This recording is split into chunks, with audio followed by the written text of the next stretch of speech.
miss me, because I missed you. It's been way too long. Too long. But it was worth the wait.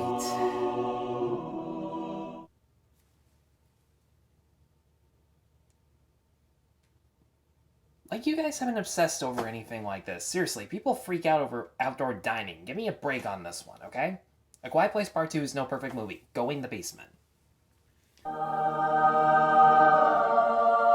Sorry you guys had to see that, but in any case, A Quiet Place Part 2 begins right where the first one left off, and it continues the story of the Abbott family, played by Emily Blunt, Millie Simmonds, and Noah Jupe, as they venture off into their old hometown in search of fellow survivors, one of them being played by Cillian Murphy, in order to inform as many people as possible that there is in fact a way to defeat the creatures. Now you might be wondering, if movie theaters aren't open where I live and it doesn't come out on streaming until July, how did I watch A Quiet Place Part 2? And the short answer is, thanks to our reopening plan, drive-in theaters are allowed to be back open again, and judging by the massive lineup that was behind my car as we were driving in, they're probably going to do some great business now that people have an excuse to get the fuck out of their house.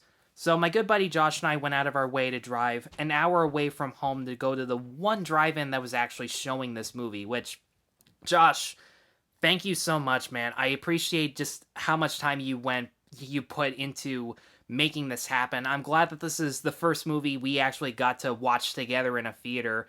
And I'm glad that this was my first theatrical experience of 2021, because I legitimately did not think that this was going to happen. So thank you so much for doing that. The drive-in experience was pretty awesome and a lot better than I thought it was going to be. I had reservations going in because it's a quiet place. The sound design matters just as much, if not more than anything else, and I wasn't sure what the radio system was going to be like. I thought there were going to be loudspeakers or that radio box that you put through your car window, but that's actually not what happened. It was just the projection, and you had to tune into this one radio station that had the rights to the audio. And even though I was worried about it being out of sync, it was 110% flawless. And after 5 minutes in, I forgot that I was even listening to a car radio because I was just so immersed in the experience. The seats that we had that were in the middle of the yard, which, yeah, park in the middle of the yard. You can see the screen perfectly. You're not going to get pissed off if people still have their headlights on or if they're pulling in 5 minutes into the movie because the lineup was that huge. It'll totally be worth it. Also, it'll also be worth watching these really outdated 50s and 60s commercials for concessions, because it really shows that they were made from the 60s. It's only so often that you could see Alfred E. Newman smiling and having his mouth so wide like this at the sight of a wiener rubbing himself with a special yellow sauce. Or, and this one is my particular favorite, we get to see Chili Dilly the pickle come in a nice cool sack.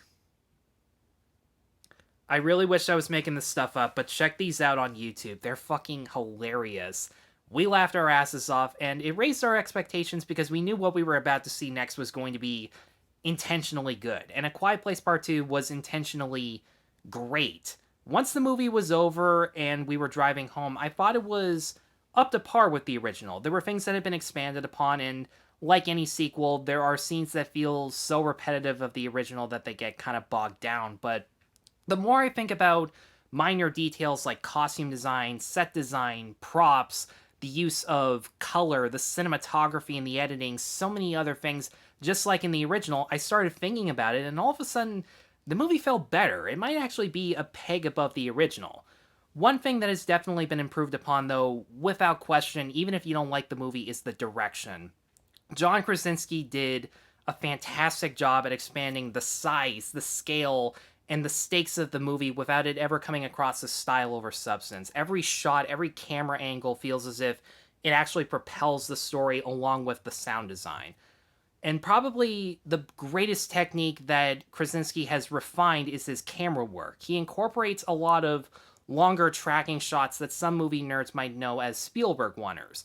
These 1 to 2 minute long takes where the camera starts off in one spot, but as it pans over ever so slowly, more information is revealed about what type of location the characters are in and what peril they're about to experience that heightens the suspense even further. So, for example, when the family does finally decide to leave the farm, the camera starts panning, watching their feet as they're walking on their soundproof sand path, but the camera literally stops once they reach the end of the line, and it pans up to Emily Blunt's frightened expressions that have you guessing whether or not this is the right choice to make or if there is any other alternative.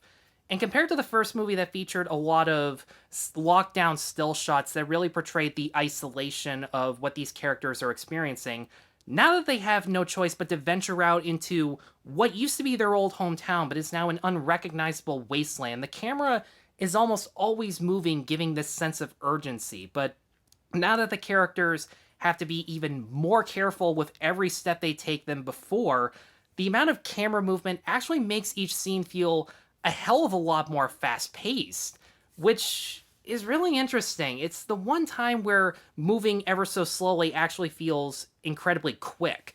And Krasinski's skills at visual storytelling have gotten considerably better too. I've read a few reviews that complain that this movie isn't as subtle as the original, and there are definitely more scenes where they have to resort to dialogue. There's a lot more whispering, or at least mouthing out what characters are saying if they don't know sign language or they don't have anything to write down, because I thought they were going to resort to having like a pen and paper, but they never even go that full mile. But much like the original, they only talk if it's in a setting where it's 110% plausible to do so without ever risking your life. The characters have to come up with even more extremely clever ways to hide certain sounds that they make. So, for example, if one location has a fire sprinkler, just like the waterfall at the beginning, they turn it on and they hide underneath it and the creature can't sense them. Or they have to come up with, again, new ways of setting off a sound in a particular location to drive a creature away so you can make off with your life, especially during this one confrontation between other survivors who have gotten so desperate that they start to lure in other survivors to steal and possibly kill from them.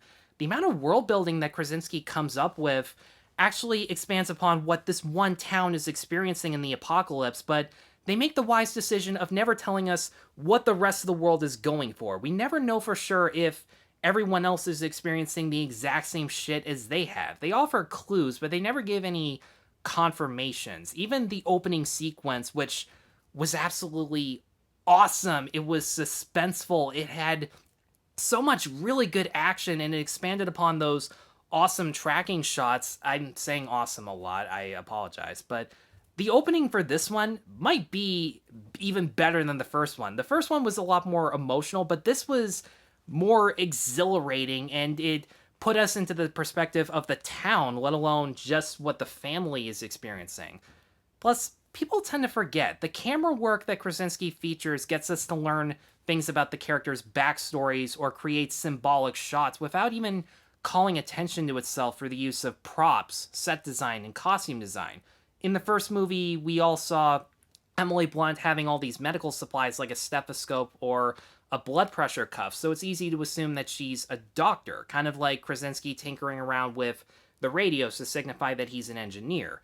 Judging by the fact that Cillian Murphy's character is constantly carrying a sniper rifle throughout the whole film, and he has this elaborate security system that might even be better than the Abbotts, I think Krasinski was trying to let us know that he used to be a soldier or a hunter, which is what helps us want to root for him because he's just as, if not more resourceful, but also be more disappointed in him for spending his time hiding on his own as opposed to trying to help others, which reminds me, some of the performances actually leave a bigger impression than before, too.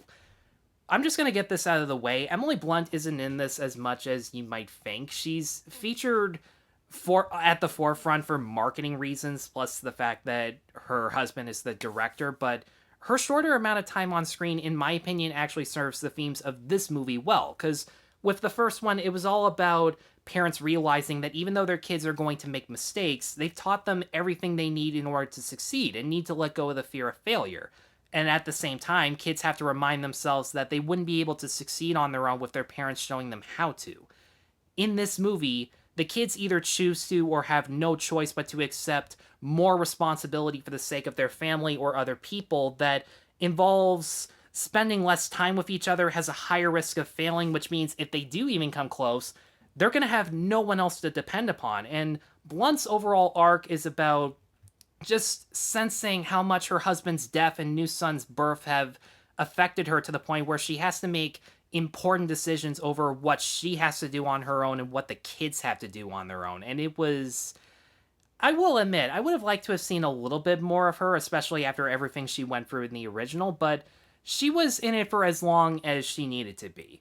But make no mistake, the stars of A Quiet Place Part 2 are Cillian Murphy and Millicent Simmonds. These two were fantastic together.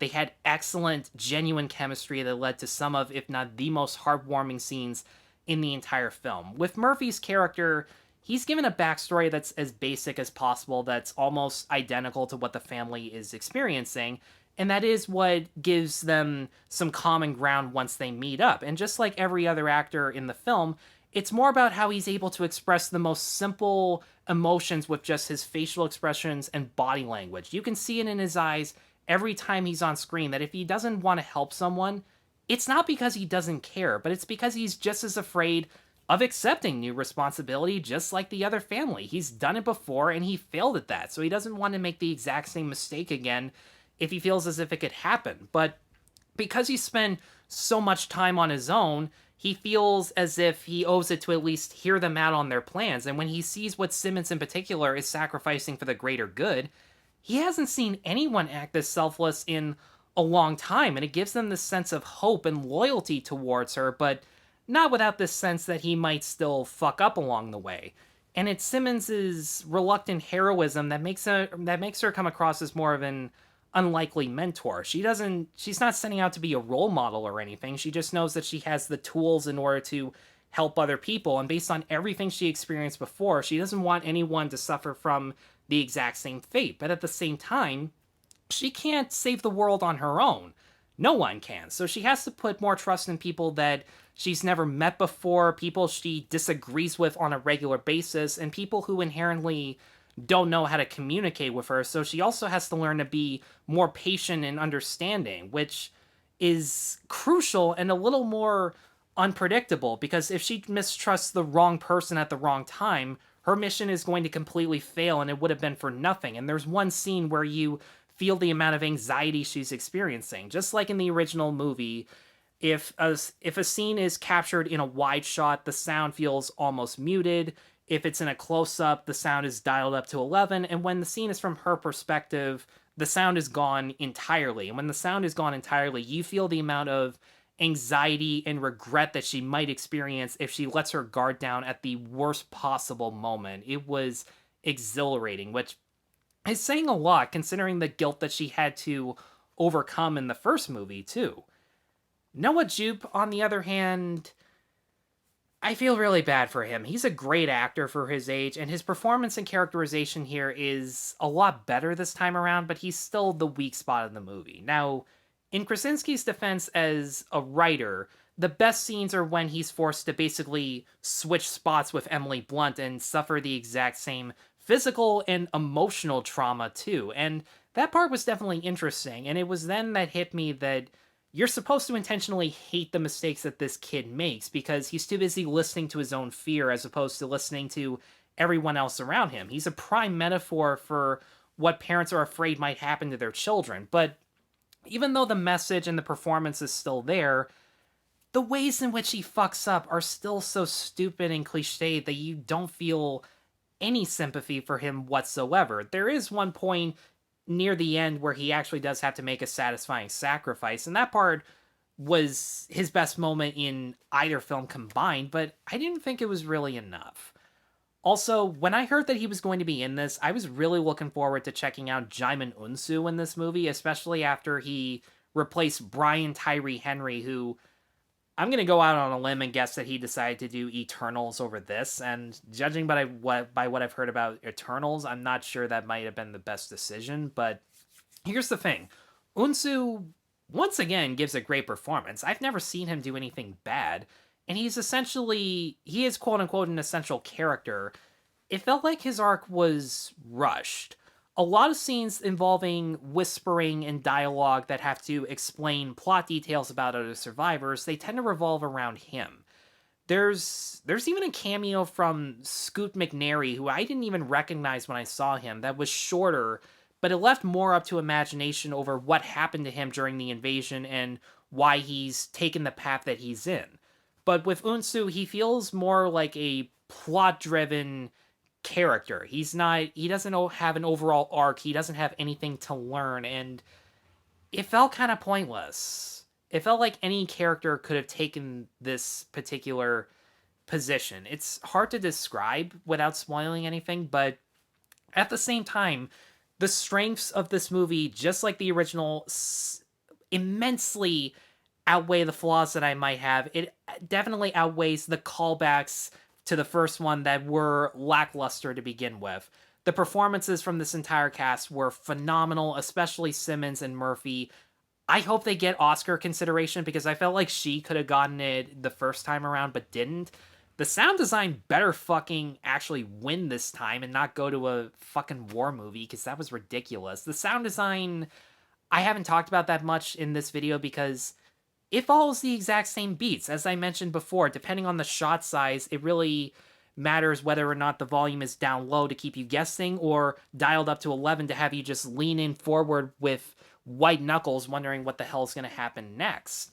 They didn't even really change any of the rules. Krasinski said in an interview, by doing what we did the first time around, we found new ways to be more creative, which is awesome to see. And plus, I don't want to spoil what makes the sound design feel a lot more impactful. But in any case, so much incoherent rambling. I've tried making this video 15 fucking times before nailing this, so give me a break on this one. But in any case, the performances were phenomenal. The themes are still there and have been expanded upon beautifully. The world building gives you more answers, but doesn't give you all the answers, which is fantastic, even if they don't make a sequel. I'm not sure if I want a part 3, but if they do, good luck, because you're gonna need it after this. The performances, the direction, the cinematography, the editing, the costume design, the production design, fucking everything in this movie works. And for that reason, I'm gonna give it the same grade, a 4.5 out of 5. If you have a drive-in theater, definitely check it out. It will be more than worth it. I know a couple people who don't like scary movies, but here's my best way of recommending it to you. As I was watching this one and I was thinking about the original, it really hit me. These movies aren't scary because there are monsters in them. It's scary because these monsters can kill people that you care about deeply. I wouldn't call these horror movies. I would say they're more suspense thrillers that are in the vein of Hitchcock or Spielberg, because there are a lot of Hitchcock and Spielberg homages in both of these movies, and for damn good reason. He uses the exact same techniques that made their movies so riveting to begin with. So, long story short, rambling aside, definitely check out this film. It is more than worth it. Guys, thank you so much for watching. If you have seen A Quiet Place Part 2, let me know in the comments down below what you thought of it.